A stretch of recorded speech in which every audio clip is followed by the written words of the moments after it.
Mango season అయితే అయిపోవడానికి వచ్చింది. అయిపోక ముందే మీరు ఒక్కసారి ఈ ఐస్ క్రీమ్ అయితే ఇంట్లో ట్రై చేసుకొని చూడండి. టేస్ట్ చాలా బాగుంటుంది. నెక్స్ట్ టైం సమ్మర్కి అసలు బయట నుంచి ఐస్ క్రీమ్ తీసుకోరు, మీరే సింపుల్గా ఇంట్లో చేసుకుంటారు. అండ్ దీనికి రెండు ఇంగ్రీడియంట్స్, ఒకటి మ్యాంగో అండ్ రెండోది క్రీమ్, అంతే.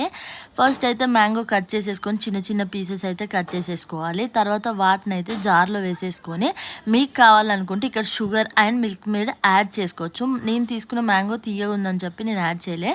దాంట్లో కొంచెం క్రీమ్ యాడ్ చేసేసుకొని మెత్తగా అయితే బ్లెండ్ చేసేసుకోవాలి మొత్తం కూడా.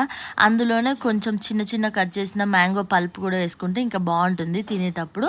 అందులో నేను కొంచెం డ్రై ఫ్రూట్స్ అవి కూడా యాడ్ చేసేసుకుంటున్నాను టేస్ట్ కోసం. వాటిని మంచిగా కలిపేసుకొని ఇలా ఐస్ క్రీమ్ ఇలాంటి బాక్స్లో అయితే పెట్టేసుకోవాలి. అండ్ ఇవి వచ్చేసి ఆన్లైన్లో మనకి ఎక్కడైనా దొరుకుతాయి. వాటిని ఒక ఓవర్ నైట్ ఫ్రిడ్జ్లో పెట్టేసుకుంటే నెక్స్ట్ డేకి అయితే ఐస్ క్రీమ్ రెడీ అయిపోతుంది. టేస్ట్ మాత్రం చాలా బాగుంటుంది. వీడియో నచ్చితే మాత్రం సబ్స్క్రైబ్ చేసుకొని థ్యాంక్ యూ ఫర్